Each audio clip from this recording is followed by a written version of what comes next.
sa pagsamba at pagpuri sa ating Diyos. Kulang tayo ngayon sa manpower. Anyway, pwede naman natin sambahin ng ating Panginoon sa ating mga puso. Kahit wala mga actual na awit na pamagitan ng video recording. At tayo na nakaka-share na rin tayo. Praise the Lord. So ang ating pagbasa at pangbungad, paghahanda para sa ating patuloy na pagsamba sa umaga na ito ay makikita sa Mikas. Maika, at tinatawagan natin ating kapatid para magbasa sa Mikas 4, 1-5.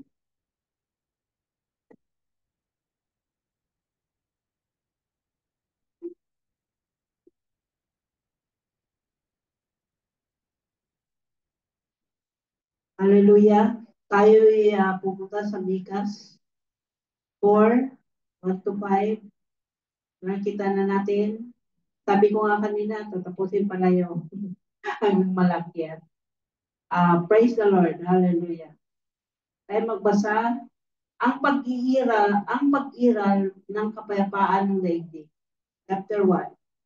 Sa katapusan ng panahon, ang bundok ng kinatatayuan ng tahanan ni Yahweh ay namumukod sa taas sa lahat ng bundok at higit sa dalakilain kaysa lahat ng burol. Dudulog sa kanya ang lahat ng bansa.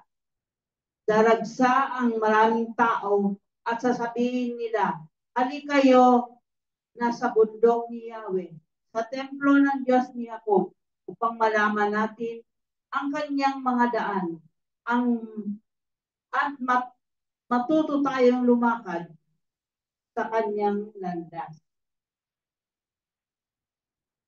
Sapagkat magmula sa Sion ang kautusan at sa Jerusalem ang salita ni Yahweh.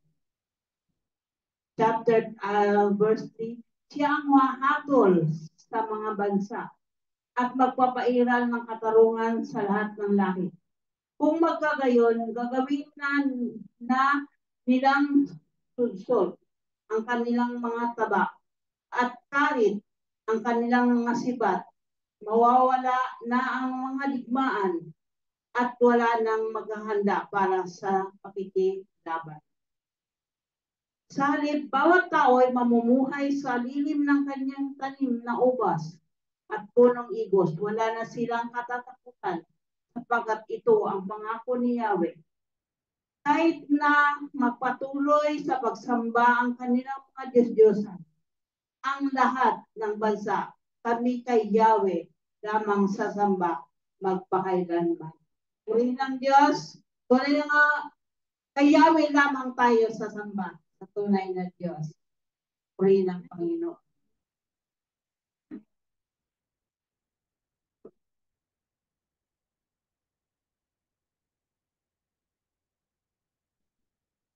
Praise the Lord. Hallelujah. Wala na siyang gagawin. Natapos na.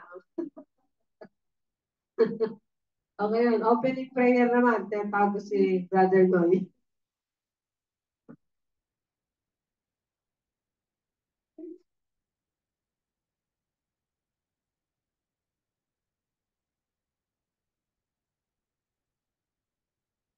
Puri ng Diyos, magandang umaga po sa atin lahat, ating mga kasong, kapatid, at ang ating sarili sa atin.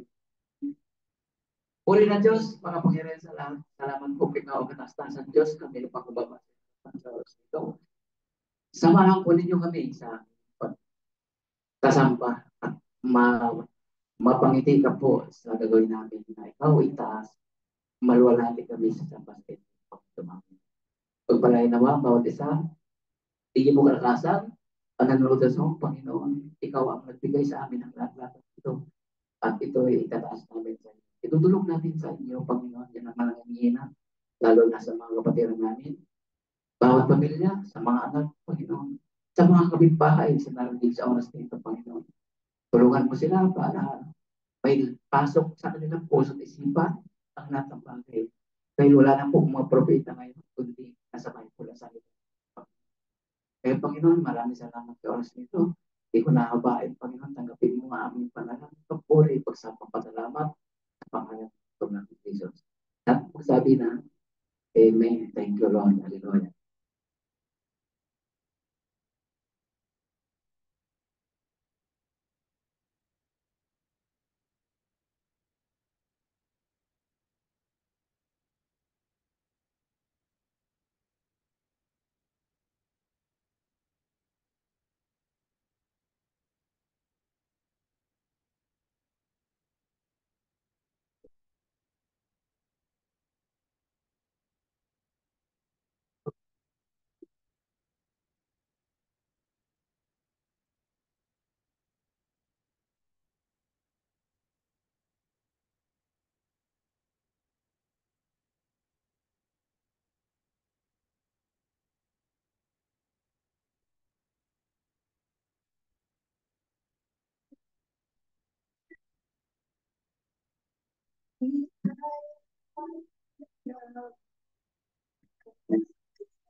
Bigyan ng Diyos, tunay na siya ay walang katulad. Amen ba? So tayo po mag-aaralan sa Migas, pero bago yun, baka meron po gustong mag-share ng kanyang blessing. Ay, mag-ipis. Diba? Ah,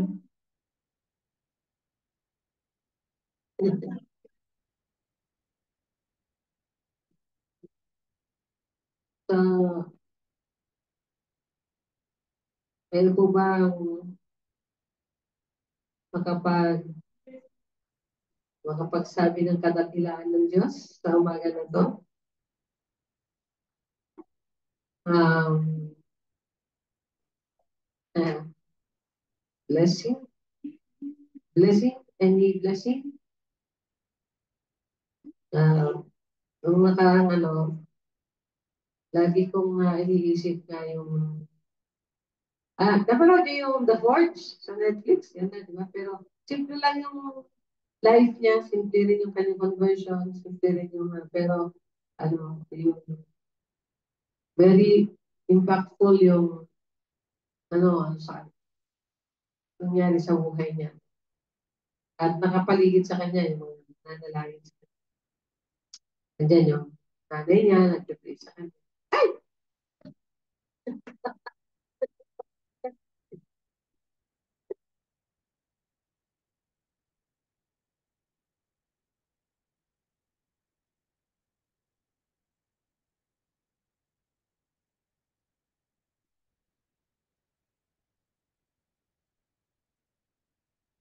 Sorry Pag-iapat na ka, naka-record pa naman tayo.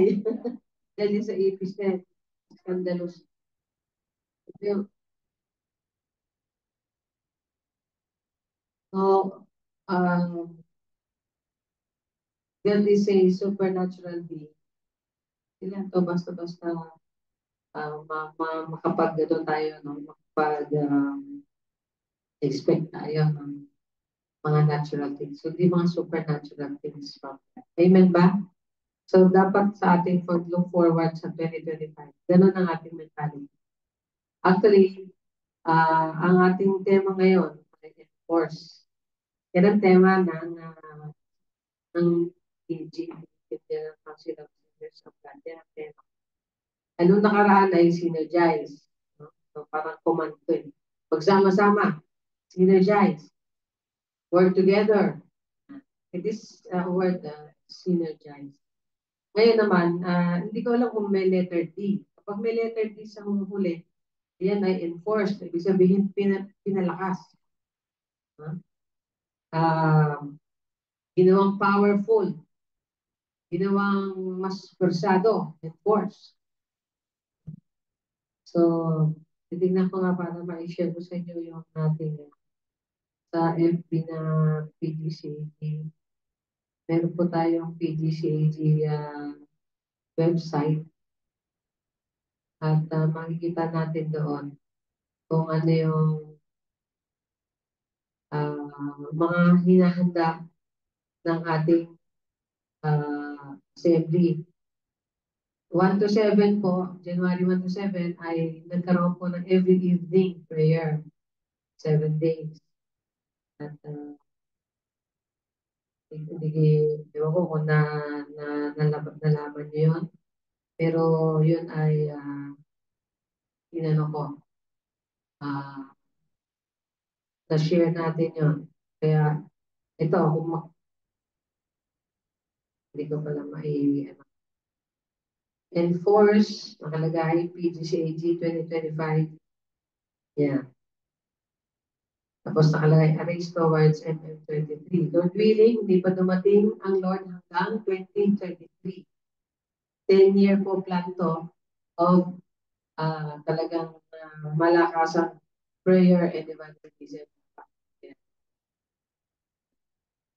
Church. No? Which is nahihirapan tayong sumabay kasi wala ako. Kaya hindi ko lang alam kung sinong maasahan natin dito sa Lord of God para ma-enforce yung ating prayer and evangelism. Pero next week, sabi ko, next week, usap kami tatlo. So, ewan ko kung sa inyo ba, no? Nga ayan, nakita. Kung ma-share sana ni Jen yung Philippine General Council of the Assemblies of God website. So, makita mo yung ating bagong ngayon.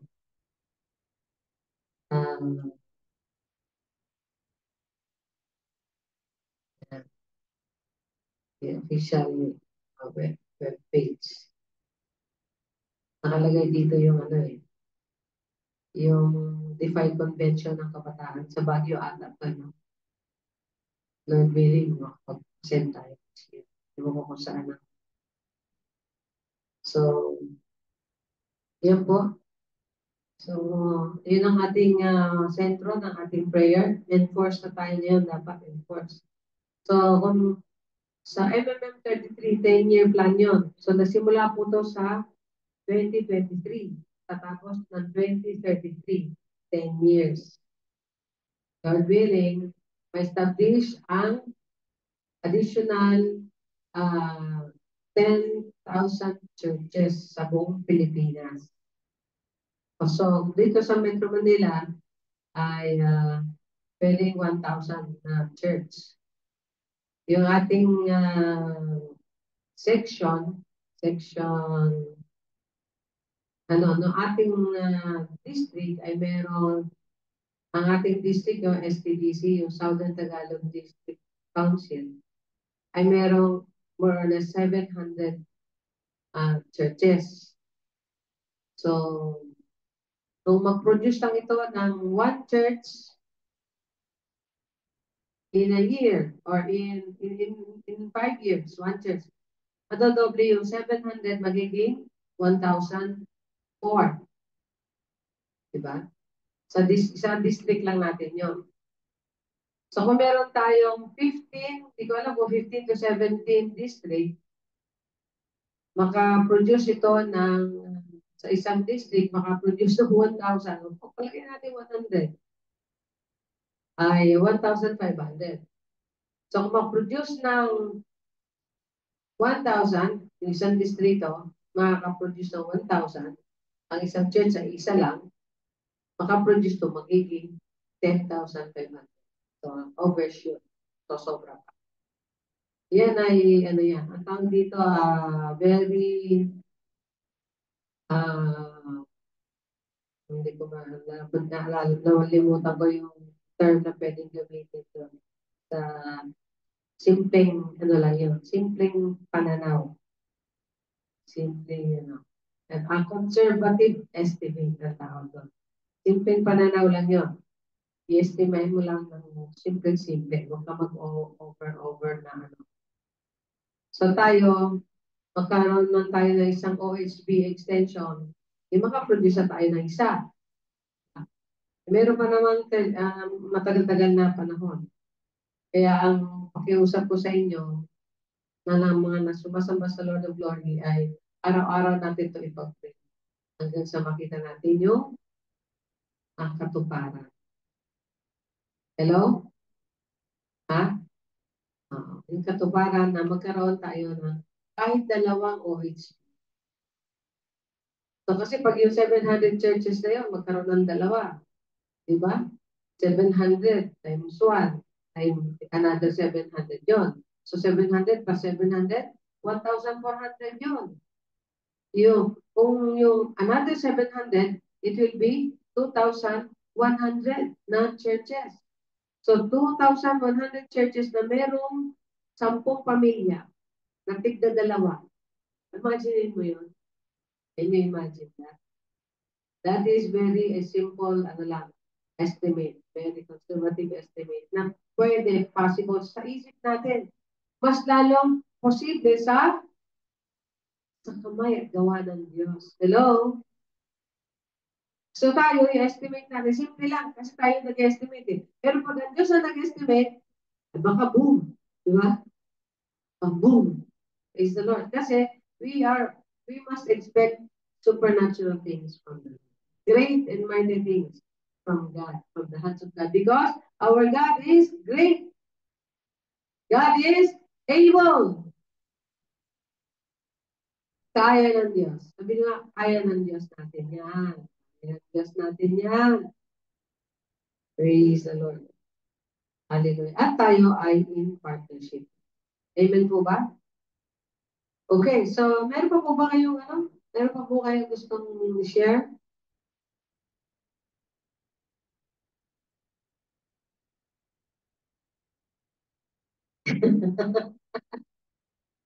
Pagiging ng Diyos.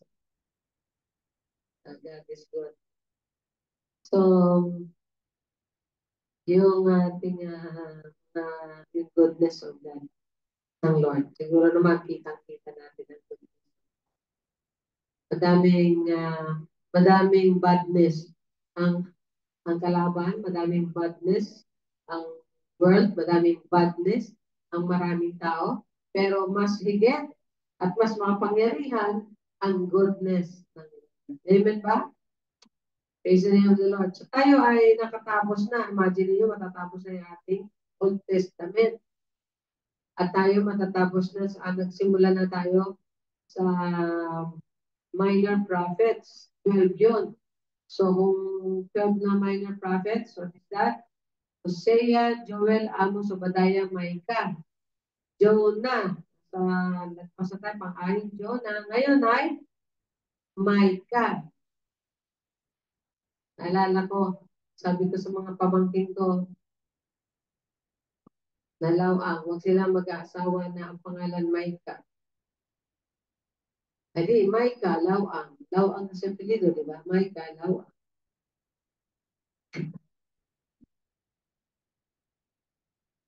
Nga. Yung isa, Milka May. Kaya ang tawag sa kanya, Mika May. Mika, hindi Milka. Mika May.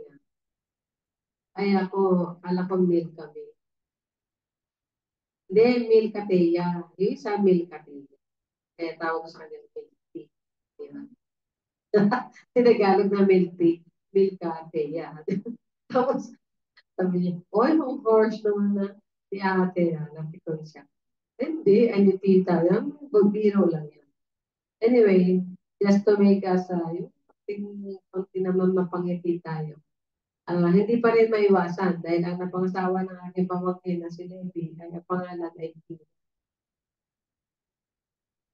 Di ba? Hindi may kalawang, kundi kinalawang. Yes mo na, naku, ngayon lang na-gets. Ngayon lang na-gets yung joke na yun. Joke yun. Praise the Lord. Amen. So, tayo ay pupunta na sa pag-aaral ng Mikas sa Tagalog at sa English ay Micah. Magandang challenge yung English at Tagalog, Tagalog-English. Si Carna nagpaalala sa atin yan yung challenge ng Tagalog-English, English-Tagalog. So, ang panahon ng Mikas ay 735 to 710 bago mati si Jesus ng 735 years. At katulad ng lagi nating nasasabi, ito ay rebuke sa kasalanan. At pagkatapos judgment, at pagkatapos ay restoration ng kasalanan. Pero usually ay sa bansa niya to ina-address. Wala akong magsasabi na propeta. Wala na kasi propeta ngayon. Katulad na sabi na, no, sa Bible na kasi tayo nakatuon. Wala na tayong naririnig na ganitong propeta na nagsasaad talaga ng voice of God, yung words of God. No? Sana kung meron. There was a time na nagpa-prophesy yung ating kapatid. Yung nalilimutan ko yung Bible ko dyan na pinamigay sa akin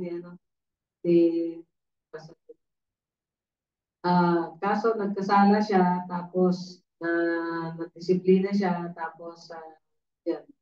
Lahat na lang ng mga revelation ng Lord sa kanya, sinulat niya sa bawat mga verses. Tapos kinumpak niya yun. Ano yung study Bible na yun?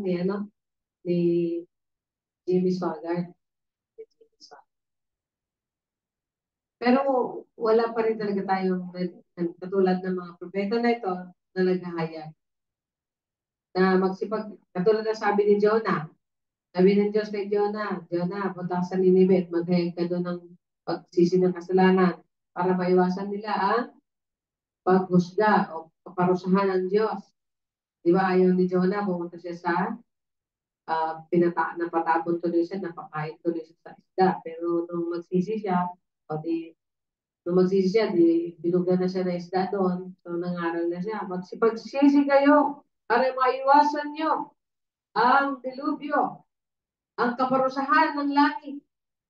So, nagsipagsisi sila at narinig yun ng kanilang hari, pati hari nila, mula sa taas hanggang sa kaliit-liit ng kamatabataan ng kanilang mamamayan ay nagproklama o nagkaroon ng prayer and fasting.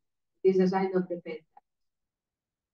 So, at isa pa, yung ngayon nakaraan, si Jonah ay talagang simbolo ni Jesus, di ba? Yung 3 araw niya, idioms pala yun eh, yung 3 days, kung tawagin 3 days and 3 nights. Idiom yun, ibig sabihin, salitang parang salitang hindi siya talaga literal na literal. Kaya pala sabi ko, bakit kaya hindi naman pala talaga 3 araw yung pagkamatay ni Jesus bago. 3 days and 3 nights, a idiom na term ng mga Hebreo. Ibig sabihin, hindi naman talagang literal na 3 araw talaga.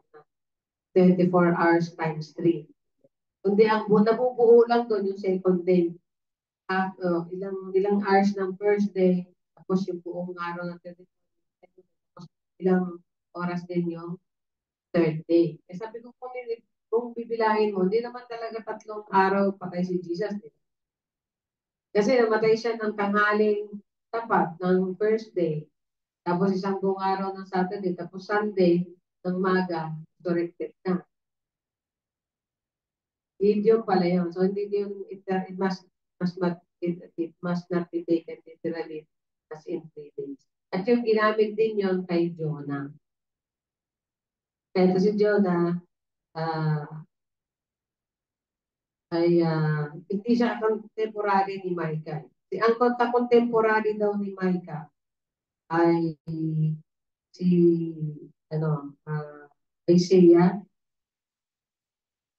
si Isaiah, at saka kaya kaso ang prediction o ang prophecy ni Micah ay sa Judah o sa southern part, hindi sa northern part. Dahil kapanahonan yan ni Isaiah din, yan din ay wala pa yung boom ng powerful o yung power ng Babylonia, wala pa. Kaya hindi nila iniisip talaga na mangyayari yung kaparusahan ng Diyos sa bayan nila. So isa din yan. Yan yung panahon na yan. Anyway, si Micah ay talagang concerned siya sa nangyayari sa Jerusalem, sa sentro ng worship center ng mga Hebreo ng araw na yun. At nung araw daw na yun, ay mayroong tinatawag na social and political, no? Na ginagamit ng tao for personal gain. So, sa panahon natin ngayon, nangyayari pa din yun, di ba? Social and political power used for personal gain. Ginagamit para sa sariling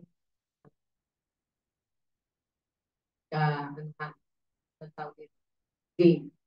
Yung, okay na ba? Salamat. May tama ka dyan. Tayo manalangin.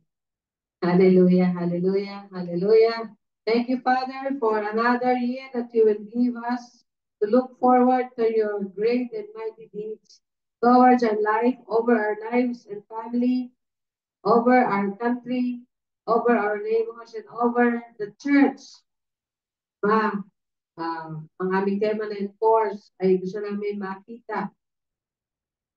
Nakita na namin yung synergy. Gusto namin makita yung enforcement. Mas lalo na ng Holy Spirit. Mas lalo na ng supernatural, powerful hand. O tawag na the right hand of God.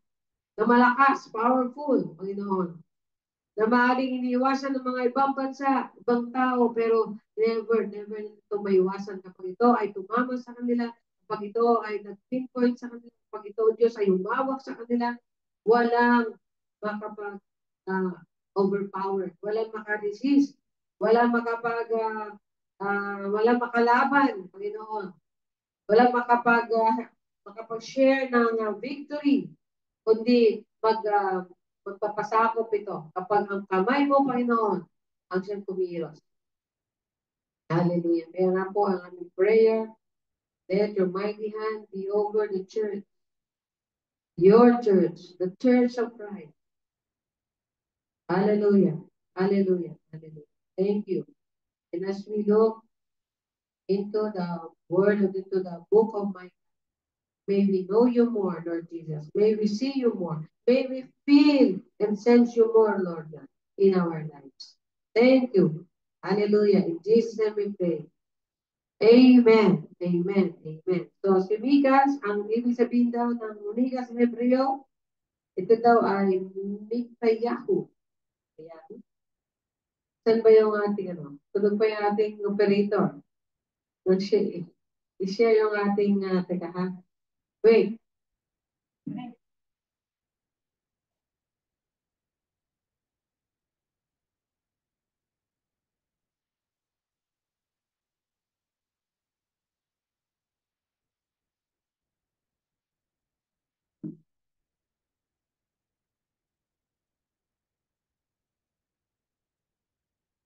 So, yan po ang ating sharing bagamat hindi kompleto yung outline, pero anyway, andyan yung pinaka background. Ang salitang, ang pangalang Micah, o Mika, ay galing sa salitang Hebreo na Mikayahu. Na ang ibig sabihin ay who is like Yahweh. Sino ang katulad ni Yahweh among Diyos? No? Wala. Kaya pinaawit ko nga yung thing to prepare us na wala kang katulad. At sa gusto ko rin yung awit na ikaw ang tunay na Diyos. Ika'y walang katulad. Ika'y nag-iisa. Ikaw lamang, wala nang iba. Ikaw ang aking hari. Ano? Sa'yo ang aking awit. Sisigaw sa buong mundo. Dadakila. Oh, hallelujah. So yung Mika, Yahoo ay who is like Yahweh. Binigyan daw yan ng hint ni Micah dun.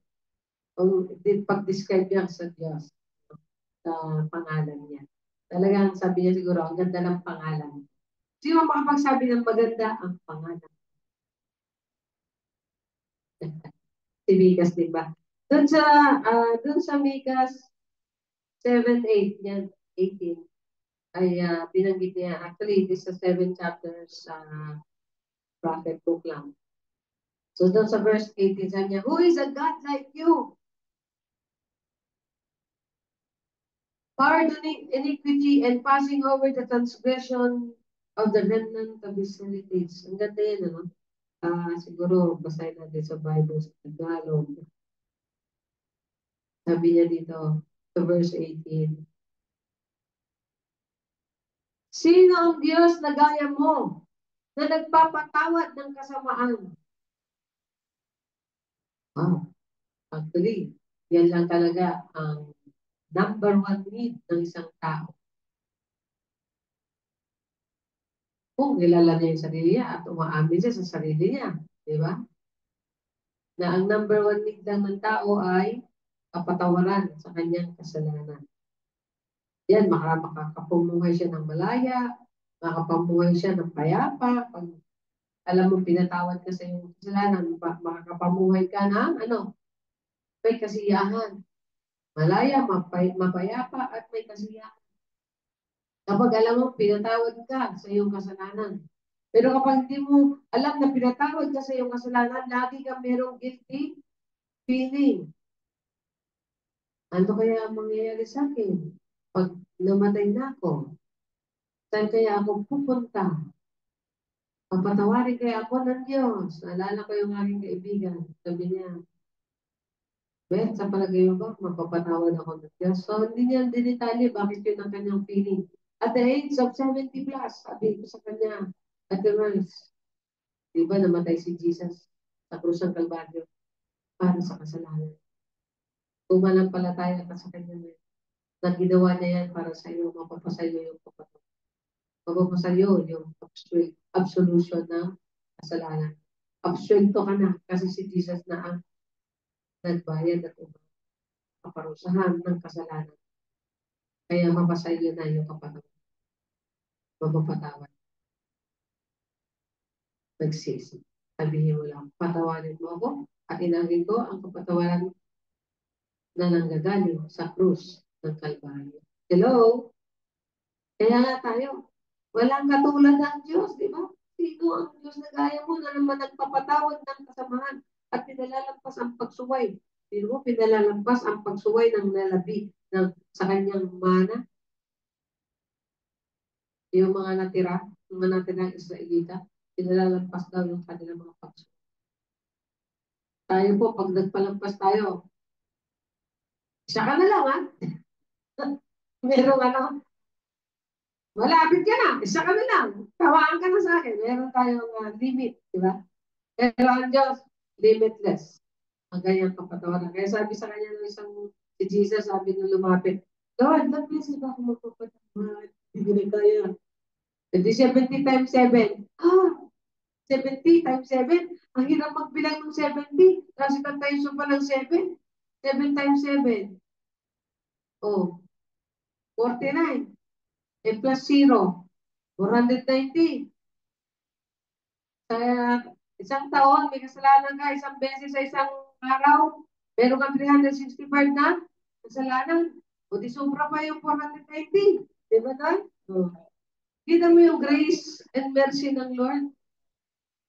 Yung grace and mercy ng Lord. Saan ka pa? Kaya masabi niya, wala kang katulad o Diyos. Sino ang katulad mo, Panginoon? Sino ang Diyos na gaya mo? Wala. Sa habag at awa, sa pag-ibig at syaga, at higit sa lahat sa kapangyarihan, sa pag-unawa, wala talagang makakaparis.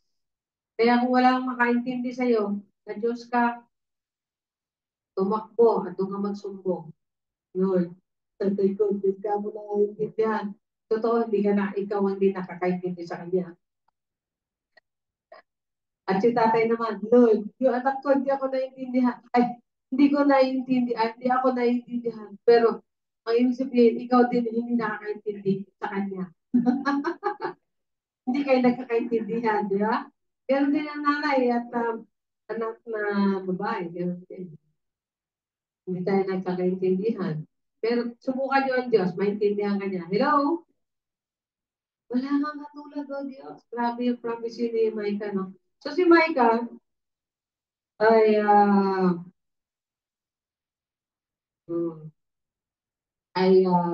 nag-prophesy siya sa mga prinsesa, mga princess and prince and people of Jerusalem, yung capital city ng Israel. Bakit? Doon daw, noong time na yun, merong nagkakaroon ng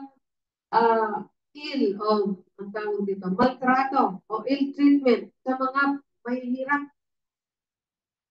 Doon nagkaroon ng burden si Micah. Dahil ang mga mahihirap ay neglected, rejected, ostracized, ignored, at hindi nakakaroon ng pity, hindi nakakatanggap ng awa mula sa gobyerno, mula sa mga taong mayayaman, mula sa mga nasa posisyon. Walang pansin. What else? Sa mga walang-wala. Actually, sila pa yung nagagamit. Diba? Kapansinin sila, pag sila ay, magagamit ng mga ito. Kaya yung social and political power, ginagamit nila laban sa mga walang-wala, sa mga walang kakayanan, walang influensya, walang powers. Kaya si Micah, nag-rebuke siya. Sabi niya dito, sana yung rebuke ni Micah.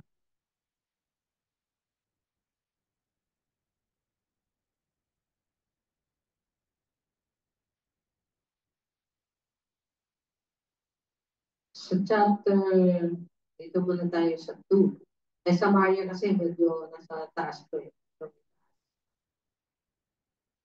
Yung sa Judah, sabi niya sa verse 9, for her wounds are incurable, for it has come to Judah, it has come to the gate of my people, even to Jerusalem.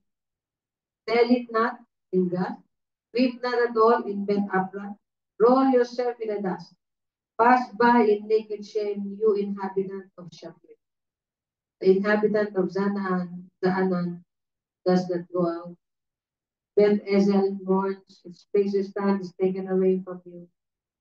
For the inhabitant of Myrot pined for good, but disaster came down from the Lord to the gate of Jerusalem. O inhabitant of Lachish, harness the chariot to the swift steeds. For the transgressions of Israel were found in you. Sapagkat ang kasalanan ng Israel nasa sa iyo din.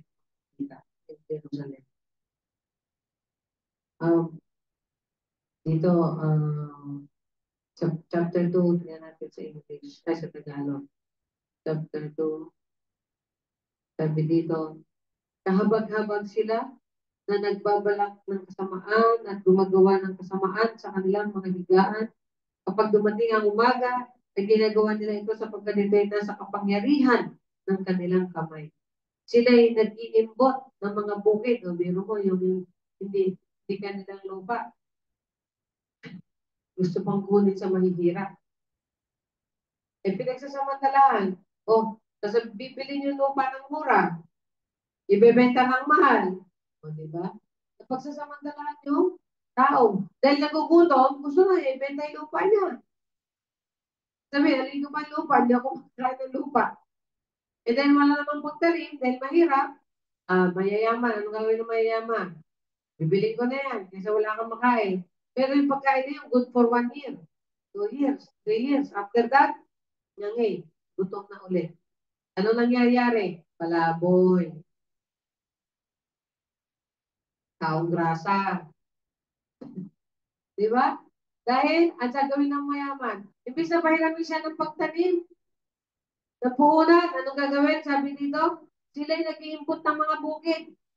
At kanilang kinakamkam. Ang tawag doon, land grabber. At ang mga bahay, at kanilang kinukuha. At kanilang inaapi ang isang tao at ang kanyang sambayan, ang tao at ang kanyang mana. Kaya ganito ang sabi ng Panginoon, dapat sa hanggang ito ay nagbabalak ako ng kasamaan din. Na doon hindi niyo maalis ang inyong mga liig. Hindi makalalakad man na may kahambugan. Sapagkat iyon ay magiging isang masamang panahon. Sa araw na iyon ay aawit ako ng pagtuya laban sa iyo at mananaghoy ng mapait na panaghoy at sasabihin, kami ay lubos na nasira, kanyang binabago ang bahagi ng aking bayan at pinilalayo niya sa akin. Kanyang binabahagi ang aming mga bukid sa mga bunihan sa amin. Kaya't mawawalan ka ng mag-ahagis ng pisik sa magitan ng palabunutan sa kapulungan ng Panginoon. Reveal judgment niya. Huwag kayong mangaral. Kasi ganito sila nangangaral. Walang dapat mangaral ng kayong mga bagay. Hindi tayo aabutan ng kanya. Ito ba ay dapat sabihin o sambayan ni Jacob? Ang pagtitiis ba ng Panginoon ay ubod na? Ang mga ito ba ang kanyang mga gawa? Di ba ang aking mga salita ay gumagawa ng mabuti sa lumalakad ng matuwid? Yan, ini sinusumbatan kanyang bayan. Nanunumpat siya sa kanyang bayan. Sabi niya, kamakailan ang ating bayan ay bumangon na gaya ng isang kaaway. Inyong hinubaran ng kasuotan ang mga walang malay na nagdaraan na galing sa digmaan. Ang mga babae ng ating bayan ay inyong pinalalayas sa kanilang masasayang bahay. Mula sa kanilang mga bata ay inyong inaalis. Ang aking kalwalhatian, magpakailan. Sabi yung sinasabi kasalanan ng Israel. And nainis na ang Lord. Diba? Kaya meron siyang judgment. Meron siyang pagpalo. Meron siyang pagpalo sa mga Israelita noong time na yan. 735 years before. Yan ang pinaka-background ng May. Anyway, At ang pinaka-preaching niya, nasa 6:8. Yan natin yung nasa 6:8. Chapter 6, verse 8.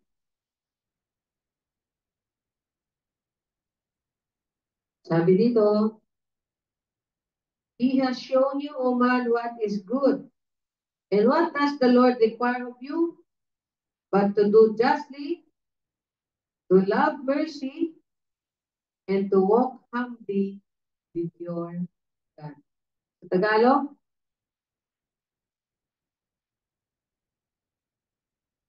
so summary na gusto ng Panginoon na makita sa bayan niya, sabi niya, ipinakita niya sa iyo o tao kung ano ang mabuti. Yan. Gusto kong mamuni-munihan yung isang salita na yan. Pinakita ng Diyos kung ano ang mabuti. Kaya nga sabi niya sa Romans, walang excuse ang tao. Kasi sabihin niya, hindi ko alam yun. Hindi ko alam na masama yun. Dahil ipinakita niya sa iyo o tao kung ano ang mabuti at ano ang itinakda ng Panginoon sa iyo. Kundi ang gumawa ng may katarungan. Umibig sa kaawaan. At lumakad ng may pagkapakumbabaan na kasama ang iyong Diyos. Yan. Simple things to be seen in our country, and let us pray for that. Justice, mercy, and humility. Justice, mercy, and humility. Sabi niya dito, gusto ko lang makita na gumawa ng may katarungan, umibig sa kaawaan, at lumakad ng may kapakumbabaan. Justice, mercy, and humility. Wala tayo, lagi natin sabihin nyo, kailangan natin ang Diyos. Diba? E tayo naman, nabuhay na kasama ang Diyos, di ba? Kasi pag namuhay ka na hindi mo nakasama ang Diyos, yun na yung sinasabing hindi ka na lumalakad sa kapakumbabaan. Ibig sabihin, nagsusulo ka na. Kaya mo na ang buhay mo. O di ikaw na, wala na ang Diyos sa buhay mo. Labas na ako, exit na ako. Kaya mo. Kaya mo. Kaya mo, kala mo. Pero later on, babalik ka sa Diyos. Kailangan ka ng tulong. Kaya nga every day, as we start the day, we will offer ourselves in our day for God. Let us, Lord, I surrender this day to you. Lord, I need you. Like flowers need the rain, I need you. Like flowers need the rain. Katulad ng pangailangan ng ulan ng bulaklak. Di ba? Pag walang ulan, walang dilig, ano mangyayari sa halaman? Patay. Hindi. Tuyo. Yan na po yung mensahe at tinig ng Panginoon. So dito, ang tinig ng Panginoon ay sumisigaw sa lungsod. Isang mainam na karunungan ang matakot sa iyong pangalan. Oh. Pagka natakot sa pangalan ng Diyos, yun daw ang wisdom, yun daw ang understanding, yun daw ang knowledge. Ganda ng na to, no? Yan. At sabi dito sa English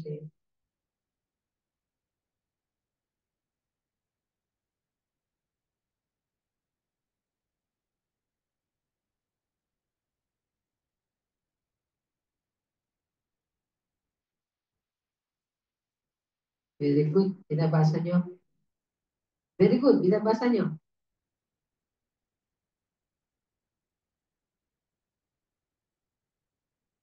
Diba?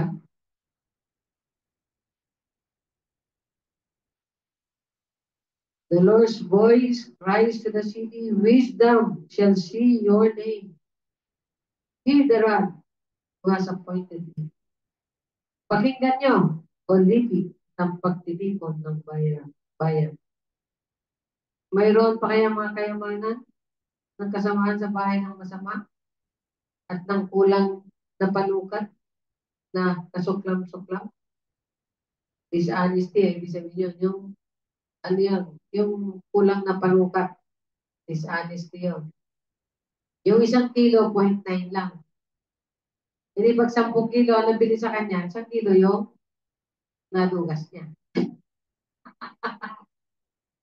So, di ba? Madayang timbangan. Dishonesty, in a way. Ibig sabihin, in short. No? Oo, walang sala ko ba ang taong may masamang timbangan at may isang supot ng pamandayang panimbang? Mapandayang panimbang? Sapagkat ang mayayamang tao ng lungsod ay puno ng karahasan. Dito mo? Hindi lang dishonesty. Pero bang cruelty, harshness, and violence. Naalala ko pagka merong power, may tendency talagang gamitin yung power niya yun. For his benefit, para sa kanyang kapakinabangan. Naalala ko yung nag-follow up yung isang announcer sa radio. Sabi niya, dala-dala niya yung kanyang pang-announce. At saka yung pang-report niya doon sa radyo. Tapos nung nag-follow up siya, at sinasabi ganito muna ang gagawin. Sabi niya, report niya. At tagal-tagal, hinaharas niya kami doon sa opisina. Dinarinig namin sa radyo. Alam, lapitan siya ng kapisina ko. Yung kapisina ko, Christian din yun. Kaya lang, ano din talaga din yun. No, hayag mo sa'yo. Alam mo ikaw, sabi niya, kung baril hawak mo, ginamit mo na yung baril mo. Mabuti lang, microphone ang hawak mo eh, sabi niya. Natulala siya, nagtahuan siya. Ibig sabihin, ginagamit niya yung power niya. Ngayon, pinapayag niya sa buong Pilipinas, na hindi magkwenta. Diba? Mabagal, di marunong mag-entertain ng tao at di marunong mag-action ng tapos sa oras. Kaya hinaharas niya yung mga tao doon. Tapos, dami mo na nga, may tatanungin ako, gano'n. Ganun talaga, gano'n lang. Talagang inaano niya, sinusukol niya. Hindi sinusukol niya, siyempre, di kagad-kagad ma-answer ng ano yun, ng kagad-kagad, ng tama. Tira niya, kanya kabagal dito. Nilapitan siya ng matabak na ano. Kristiyano din yun eh. Kaya, alam mo sir, sabi niya, kung baril hawak mo, ginamit mo na eh. Sabi niya, buti ka lang, microphone na hawak mo. Natauhan siya. Kasi, ibig sabihin, ba't mo gagawin yun? Ba't mo gagawin yung pwersa mo, influence mo, power mo? Para sa sarili mo. Kaya, ganyan eh. Yung tao, may tendency talaga. Kaya, yung Israel, dumaan din sa ganyan. Dahil, sobrang pabor ng Lord sa kanila, sobrang bait ng Diyos sa kanila, sobrang blessing ng Diyos sa kanila. Yumabang. At ang tingin sa mga mahirap, walang Diyos. Sila itong may Diyos, inaapi yung mga walang Diyos sa isip nila. So, ayan, isa yun sa mga nakita natin kalagayan ng Jerusalem. So, sa palagay nyo, na pinili yun ng Diyos, na itayo kung saan dapat siya sasambahin, at itatanghalan kanyang pangalan, gusto pa niya doon? Siyempre, mainis na. Kaya tinamang, hanggang ngayon, wasak ang templo ng Diyos, simbolo ng kanyang presensya at kapamilya. Inalis yung glory pati. Inalis ng Diyos sa kanyang piniling bayan. Pero, ang sabi, i-restore yun. Di ba? I-restore yun ni Lord. Once na natapos yung parusa at nag-repent sila kay Lord, sa bandang huli, yun na yung sinasabi doon sa Micah 7, na who is a God like you, pardoning, sorry,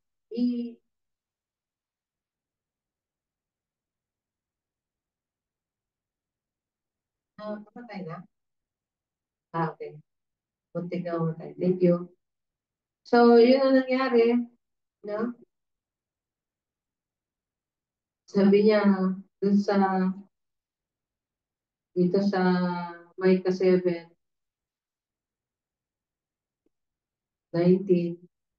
sabi dito, siya'y muling mahahabag sa atin, kanyang tatapangan ng ating kasamaan, kanyang ihahagis ang lahat nating kasalanan sa mga kalaliman ng dagat. Igawan mo ang katotohanan kay Jacob at tapat na pag-ibig kay Abraham na iyong isinumpa sa aming mga ninuno mula pa ng unang panahon. Ibig sabihin, yung isinumpa mong pag-ibig, alalahanin mo. Yung tapat mong pag-ibig kay Abraham, no? Igawan mo ulit. Ibigay mo ulit. Ipagkatiwala mo ulit yung puso mo o Diyos sa lahi ni Abraham. So, nakita natin, no? Simple lang lagi yung yung rebuke ng kasalanan, judgment ng kasalanan, tapos restoration ng mga nagkasala. Grabe yung pinaka-pattern ng prophecy. Tapos, pag makikita mo tong mga prophetic, mga prophetic utterance, merong patungkol sa first coming ni Jesus at may patungkol sa second coming ni Jesus. Kunyari, pag sinabing eternal peace, hindi yun sa panahon ng first coming ni Jesus. Yun ay mangyayari sa second coming ni Jesus. Yun ang laging tema ng merong about the first coming at meron din picture of the second coming. Ang ganda. Napakaganda na pag-aaral na ito. So, okay. So, sino si Jesus? Tamikas. Si Jesus daw ay makikita doon sa Matthew 2:5 and 6 sinasabi na quoted niya mula sa Micah 2:12. Sabi sa Micah 2:12, sabi dito, tiyak na titipunin ko kayong lahat o Jacob, aking titipunin ang nalabi ng Israel, akin silang ilalagay na magkakasama na parang mga tupa sa isang kulungan, na parang kawat na pastulan nito, isang maingay na pulutong ng mga tao. So, nangunguna sa kanila ang nagbubukas ng daan, sila'y lalampas at daraan sa pintuan at lalabas. Ang kanilang hari ay daraan sa harapan nila at ang Panginoon ang nasa unahan nila. Yun yung tinatawag na shepherd-sheep relationship and coming of the king. Kaya sabi dito, ang Panginoon ang nasa unahan, sabi nila, ang kanilang hari ay daraan sa harapan nila. Ano pa? Doon din makikita yon sa, tingnan natin sa verse, yun. Sa 4:1-8, sabi dito, ang nangyari sa mga huling araw, ang bundok ng bahay ng Panginoon ay itatatag bilang pinakamataas sa mga bundok at itataas sa mga burol at ang mga tao ay magpupuntahan doon at maraming bansa ang darating at magsasabi, "Hali kayo, tayo'y umahon patungo sa bundok ng Panginoon at sa bahay ng Diyos ni Jacob upang maituro niya sa atin ang kanyang mga daan at tayo maglalakad sa kanyang mga landas sapagkat mula sa Sion ay lalabas ang kautusan at ang salita ng Panginoon mula sa Jerusalem. Siya ay hahatol sa gitna ng maraming bayan at magpapasya para sa malalakas na bansa sa malayo. At kanilang papandayin ang kanilang mga tabak upang maging sudsod sa kanilang mga sibat upang maging karit. Ang bansa ay hindi magtataas ng tabak laban sa bansa, hindi magsasanay para sa pakikiligma. Anong tawag doon? World peace. So, kailan yun? Sa second coming. The first coming, akala ng mga Israel, ito na yung hari natin. Magbibigay sa atin ng kapayapaan para panalo tayo sa lahat ng laban at lahat ng bansa na kumukumpong sa atin. Pero hindi si Jesus nagbigay ng political peace o social peace. Nagbigay siya ng spiritual peace. Dito muna sa puso. Dito muna sa puso. Doon nga po sa pangalawang pagdating niya, doon na magkakaroon ng peace. Kasi siya na ang tunay na magiging hari. Na hindi pinaniniwalaan ng iba. Akala nila ngayon na daw naghahari si Jesus. Saan ba? Sa puso pala ng mga Kristiyano. Hindi pa sa mundo. Magkakaroon talaga ng paghahari si Jesus sa mundo. So this is the second coming. So makita natin yan, it is about Jesus, the first and the second coming of Jesus, the kingship of Jesus. Sabi ni Jesus, for the kingdom of God is at hand. Kingdom of God pa lang yung pinapakilala niya. Hindi pa niya pinakilala, for the king is here. Di ba? Hindi na, for the kingdom of God is near. Sabi niya, kingdom of God pa lang. Wala pa yung king. Ayan. Nasa tinaas pa lang natin sa puso natin. Pero there will come a time na si Jesus talaga physically magre-reign as king. At doon matutupad yung sinasabi, every knee shall bow and every tongue confess that Jesus is Lord. Ngayon ba nangyayari yan? Hindi.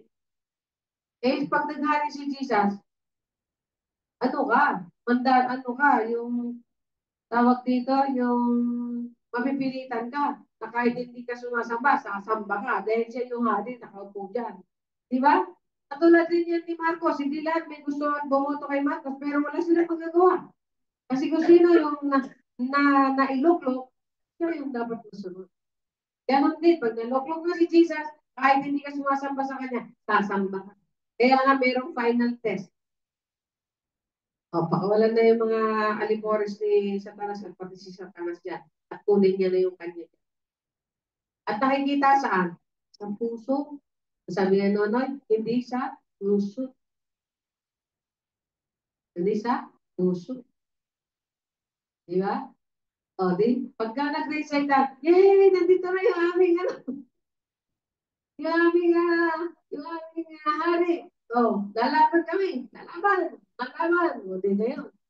Lalaban pala. O, sige. Manguhin mo na lahat yung sa'yo. Okay na kayo dyan. Okay na dyan. Oh. Tapos, tunog lahat. Ngunit sa dagat-dagat apoy.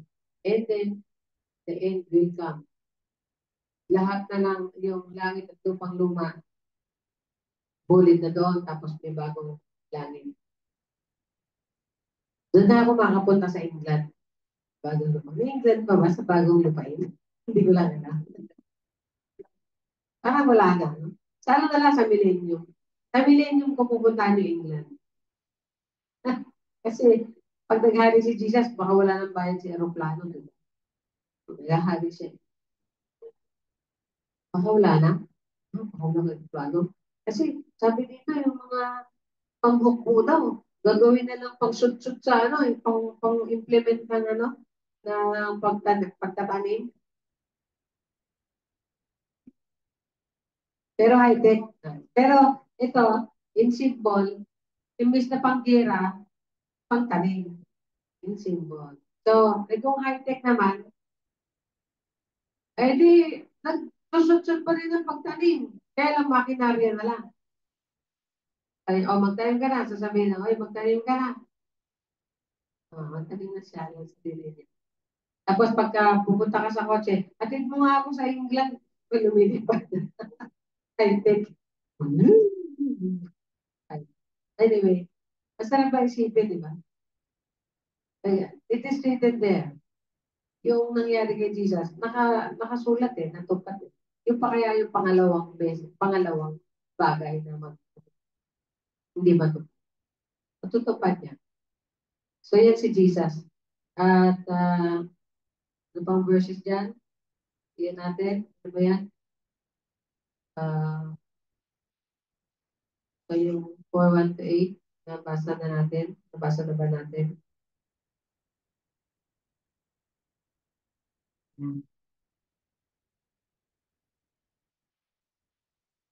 Ganda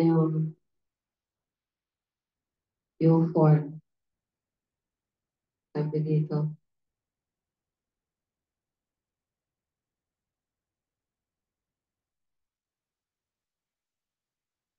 Kasi sa araw na iyon, sabi ng Panginoon, titipunin ko ang pilay at titipunin ko ang mga itinapon at ang aking mga pinahirapan. Ang pilay ay gagawin kong nalabi at ang mga itinapon ay isang malakas na bansa at ang Panginoon ay maghahari sa kanila sa bundok ng Sion mula ngayon hanggang sa walang hanggan. At ikaw, otore ng kawan ng burol na anak ng babae ng Sion, ito sa iyo'y darating. Ang dating kapangyarihan ay darating. Ang kaharian ng anak ng babae ng Jerusalem, ngayon, darating. Ngayon, bakit sumisigaw ng malakas? Wala ka bang hari? Ang ganda ng outer ng salita. Anyway, yan si Jesus. Ano pa ba? Sabi dito sa 5, chapter 5,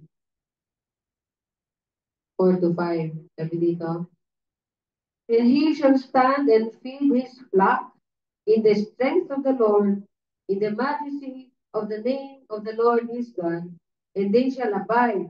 For now he shall be great to the ends of the earth. And this one shall be peace. And this one shall be peace. When the Assyrian comes into our land, and when he treads in our palaces, then we will raise against him 7 shepherds and 8 princely men. So yan yung paghahari ni Jesus. Yan yung mga tino ni Matthew patungkol sa first coming ni Jesus. Siya yung hari. Yung hari inaantay nila. Kaya gusto siya gawing hari noong time na yun. Sabi niya, saan ba yung King of the Jews? May pinanganak. Sabi sa ano daw sa Jerusalem. Sa Bethlehem. Nandito yan. Sa Mikas lahat. Yun yung pagdating ng hari. Pero, hindi nila nakita yung ultimate kingdom. Dahil mangyayari yun sa second coming of Jesus. Purihin ang ating Diyos. Purihin ang ating hari ng mga hari, Panginoon ng mga Panginoon. Purihin. Hallelujah. So, yan po ang Mikas. Praise the Lord. Basahin niyo ba yung mga susunod na book? No? Ano susunod na book? Nahum, Habakuk. Malapit na po tayo matapos. No? Iba na lang? Nahum, Habakuk, Hagay, no? Si Banaya, Hagay, si Karaya, Malakay. Tapos na ang Old Testament. At magsisimula tayo sa New Testament.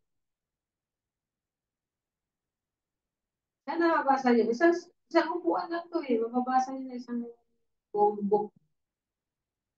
Baka 5 books pa mabasa niyo.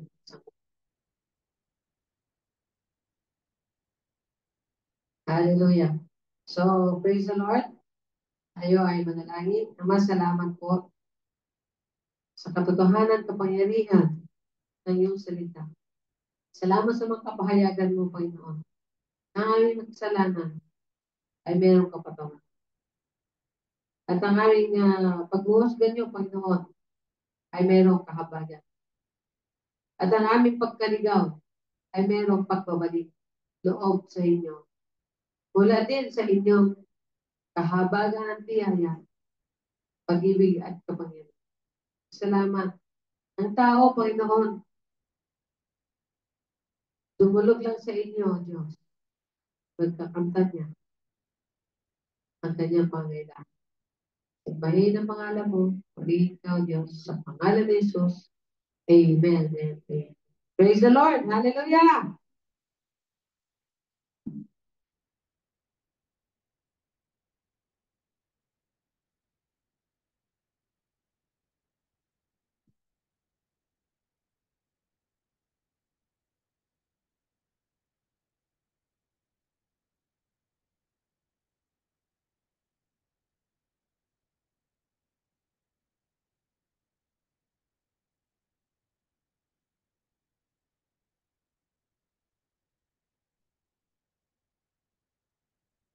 Pagpili ng Diyos, maraming salamat. Handa natin ang sarili sa ating pagbibigay sa ating Panginoon. Tayo manalangin. Salamat po, Panginoon, sa oras na ito. Sambay ng pangalan mo. Salamat sa mga narinig namin. Salita mo, Panginoon. Hindi lang namin binabasa, kundi itanim namin sa aming puso para mapamuhay namin ang mga salita mo, Panginoon. Maraming salamat po, Panginoon. Ano po? Pagpalain mo po yung mga anak mo, Panginoon. May trabaho man wala, Panginoon. Salamat sa iyong mga kamay, ang lahat ng bagay. Kaya maraming salamat sa bawat kapatid na pag-ibigin namin sa namin sa aming puso. Kaya maraming salamat. Sa'yo namin pagbiling lahat sa bagay niyo. Tagapin mo. Salamat. Pag-ibigin namin sa puso. Lahat po magsabi ng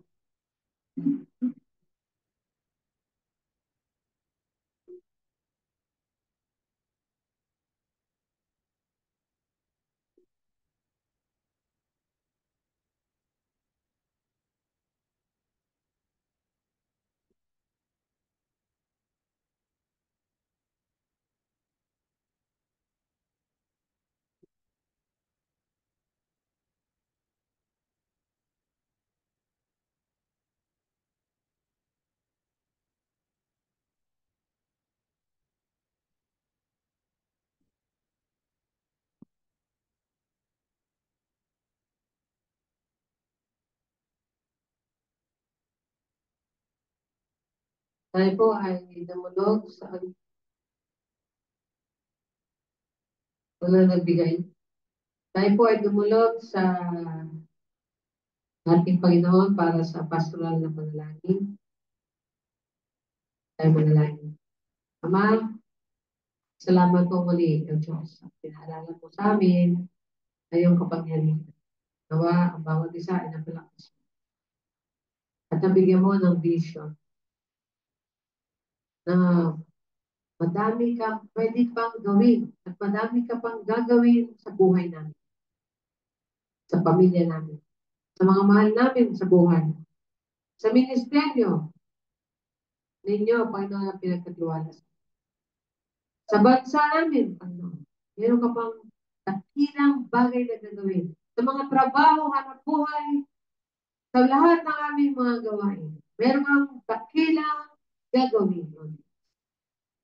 No, Panginoon, yung tema na enforce at tunay na mapasaan sa magitan ng inyong pangalan, sa magitan ng inyong kapangyarihan, at sa magitan, Panginoon, ng aming pagpapasako sa inyo. Thank you.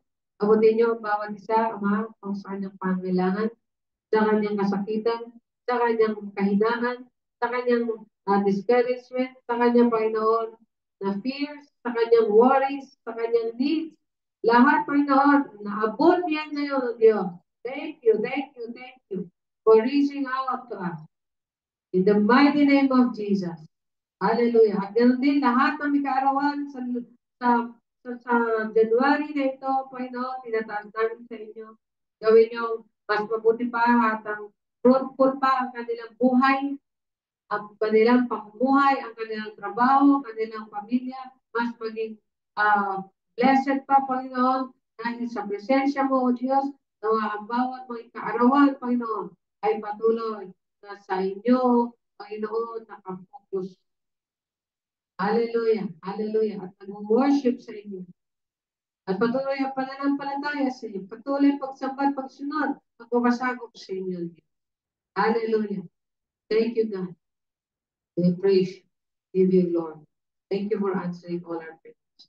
Amen. At ang kinin natin ngayon, ang benediction, enforcement, empowerment ng ating Diyos na buhay, na Ama ng aming Panginoon tagapagligtas na si Jesus, at sa magitan ng banal na Espiritu na sumaatin, ating kasiyahan, ating kasama, kaaliwan, ating kapangyarihan na sumaatin, lumuloob sa atin. Thank you, Father, for blessing us now and forevermore. Amen and amen.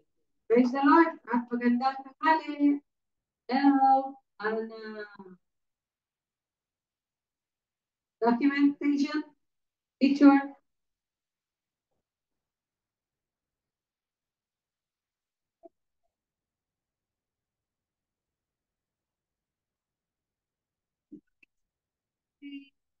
Ate Jen. Oh, lahat.